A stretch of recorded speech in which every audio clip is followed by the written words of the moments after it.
राजनीति अगर कोई कर रहा है तो हिंदुस्तान का मीडिया करता है और मोदी जी करते हैं। मोदी जी 1 घंटे में 4 ड्रेस बदलें, कोई बात नहीं भाई, देश के प्रधानमंत्री हैं, सरकारी पैसा है, सरकारी खर्चा है, सब कुछ करें आप। फोटो तो राजीव गांधी के समय की भी थी, ये लक्षद्वीप की फोटो। मुझे बताइए, न्याय यात्रा वैसे अरुणाचल प्रदेश से क्यों शुरू नहीं हो रही? ईस्ट टू वेस्ट है ना, ईस्टर्न मोस्ट पॉइंट कौन सा है? अरुणाचल प्रदेश। अरुणाचल प्रदेश इसलिए नहीं कर पा रहे क्योंकि एमओयू है चाइना के साथ।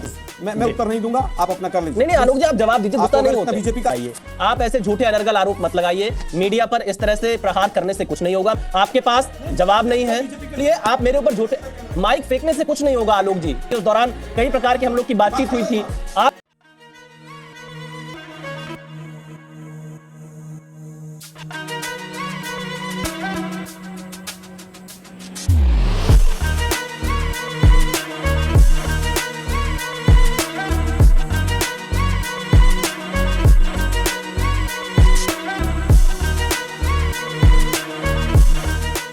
नमस्कार दोस्तों, स्वागत है आप सभी का। आप देख रहे हैं द खबरी शो। दोस्तों, आज की डिबेट वीडियो होने वाली है बीजेपी के प्रवक्ता शहजाद पूनावाला और कांग्रेस के प्रवक्ता आलोक शर्मा के बीच में। दोस्तों, भारत जोड़ो यात्रा की अपार विफलता के बाद तपस्वी राहुल गांधी जी एक और यात्रा शुरू करने वाले हैं। उसका नाम रखा गया है भारत जोड़ो न्याय यात्रा, जो 14 जनवरी से शुरू होगी। मित्रों, भारत जोड़ो न्याय यात्रा में तपस्वी राहुल गांधी जी भारत को तो जोड़ेंगे ही, साथ में जिन लोगों के साथ अन्याय हो रहा है उन्हें भी न्याय दिलाने का काम करेंगे। अब इसी यात्रा को लेकर एंकर ने कांग्रेस पार्टी के प्रवक्ता से कुछ ऐसा पूछ लिया, जिसके बाद कांग्रेस पार्टी के प्रवक्ता इतना भड़क गए कि डिबेट से भागे तो भागे, माइक भी फेंक के चले गए। दोस्तों, वीडियो बहुत ही मजेदार होने वाली है, आपसे अनुरोध अंत तक जरूर देखना।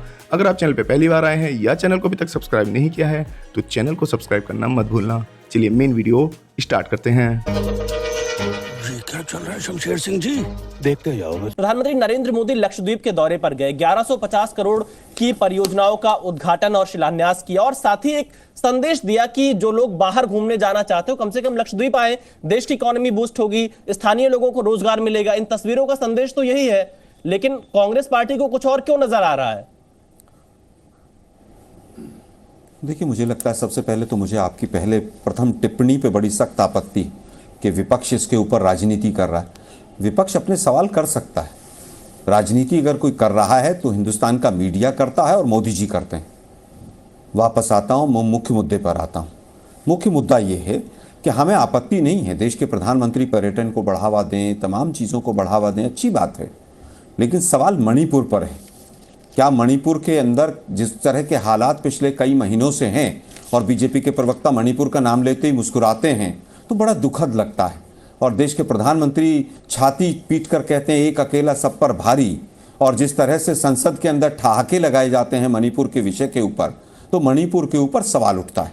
मणिपुर के लिए देश के प्रधानमंत्री की तरफ से ही एक स्टेटमेंट आया था कि वहाँ पर शांति काफ़ी हद तक बहाल हो चुकी है। अब हम पूछना चाहते हैं, पिछले हफ्ते ही जो तमाम मृत्यु हुई हैं, तमाम जो हत्याएँ हुई हैं, वो किस तरह से हुई हैं? जब मणिपुर में चुनाव था तो 1 दर्जन के करीब केंद्रीय मंत्री डबल इंजन की सरकार बनाने के लिए वहां पर गए थे। जब से वहां पर आप दिक्कत आई है, एक भी मंत्री, केंद्रीय मंत्री क्यों नहीं गया? निर्मला सीतारमण आज सिक्किम गई हुई हैं, वहां पर किसी उनके पीएस या किसी परिवार में किसी की शादी, लेकिन मणिपुर को बिल्कुल भूलकर क्यों बैठ गए हैं? हमारा सवाल ये है। मोदी जी 1 घंटे में 4 ड्रेस बदलें, कोई बात नहीं भाई, देश के प्रधानमंत्री हैं, सरकारी पैसा है, सरकारी खर्चा है, सब कुछ करें आप 12-12, 15-15 करोड़ की गाड़ियों में चलते हैं और उसके बाद आप कहते हैं कि मैं चाय वाला हूं। आप 8500 करोड़ के हवाई जहाज में चलते हैं। जिस समय पर पुलवामा हो रहा था तो अभी आप शूटिंग ही करा रहे थे। तो हमारा विपक्ष के नाते फर्ज बनता है कि मणिपुर के जो हालात हैं उसके ऊपर चिंता क्यों नहीं है? शहजाद पूनावाला जी, देखिए, मैं शुरुआत से जवाब देता हूं। पहले बात करते हैं फोटो शूट की। तो फोटो तो राजीव गांधी के समय की भी थी, ये लक्षद्वीप की फोटो, जब पूरे परिवार को लेकर, फिल्म स्टार्स को लेकर लक्षद्वीप पहुंचे थे। बाय द वे, लक्षद्वीप क्योंकि मुस्लिम बाहुल है तो वहां पर शराब जो है निषेध है, परंतु जब राजीव गांधी पहुंचे थे तो रिपोर्ट ने कहा है कि वहां पर दारू, पोल्ट्री और किस प्रकार से वहां पर चीजें ले गई थी, और मैं उसमें ज्यादा डिटेल में नहीं जाना चाहता, और किस प्रकार से वहां पर पार्टी की गई थी, ये अलग विषय है। आज जब प्रधानमंत्री गए हैं तो आपकी जानकारी के लिए आलोक जी, मुस्कुरा इसलिए रहा था क्योंकि आपका मीडिया के प्रति जो विलाप है वो आपने शुरुआती दौर में कर दिया। Submarine optical fibre connection, LTT desalination plant, functional house tap connections, solar power plant, administrative block complex, reserve battalion के लिए, पीएचसी, आंगनवाड़ी के लिए जो शिलान्यास करना था, ये सारी चीजें तो की ही, परंतु पिछले 2 दिन से लक्षद्वीप ट्रेंड हो रहा है और मालदीव्स की कैंसिल कराकर ट्रिप लोग लक्षद्वीप जा रहे हैं, परंतु उसमें आपके पेट में दर्द क्यों हो रहा है पता नहीं। चलिए छोड़ देते हैं इस विषय पर,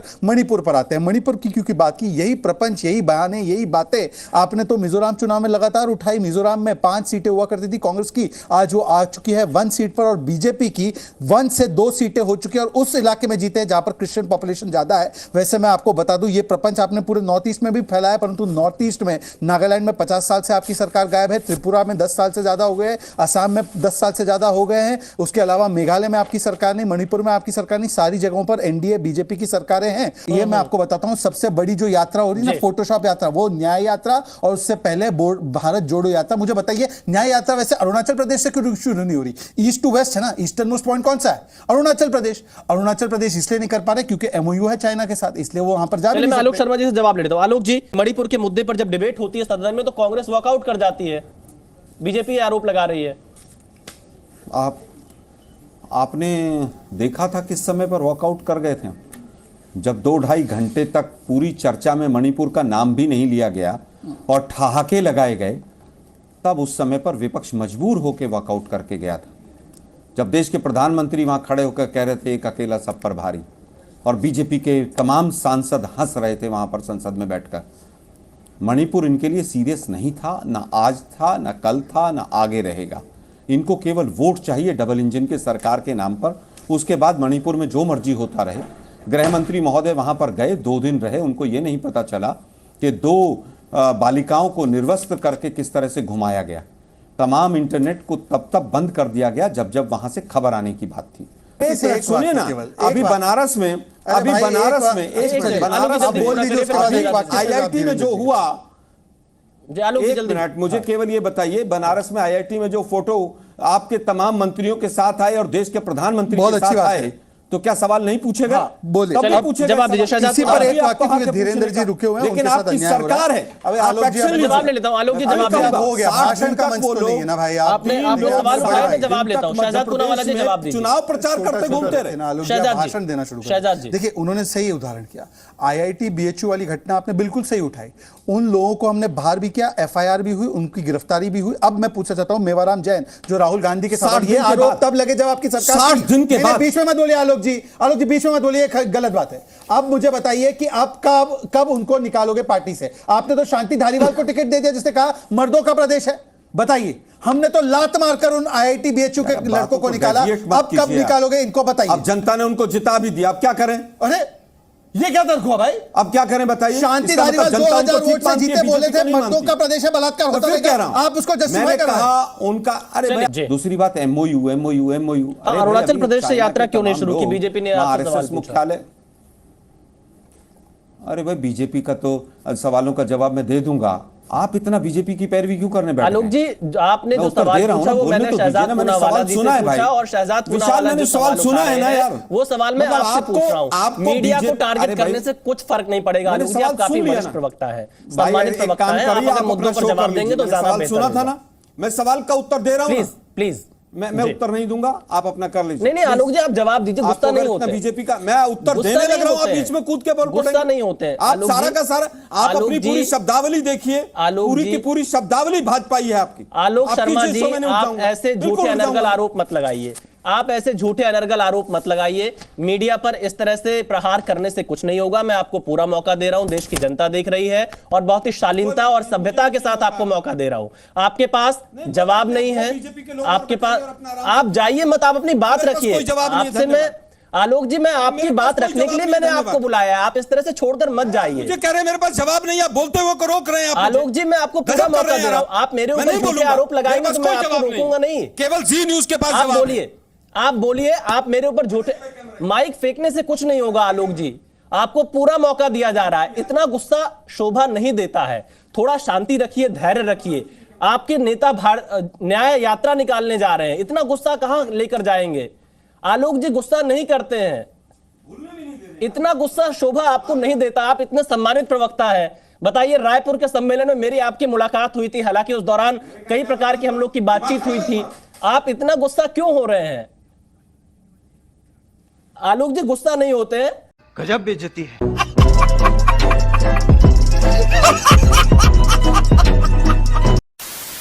तो मित्रों, अगर आपने वीडियो अंत तक देखी है तो उम्मीद आपको वीडियो पसंद आई होगी। मित्रों, तपस्वी राहुल गांधी जी की इस भारत जोड़ो न्याय यात्रा के बारे में आपकी क्या राय है, कमेंट्स करके जरूर बताना। वीडियो को अंत तक देखने के लिए आपका बहुत बहुत धन्यवाद।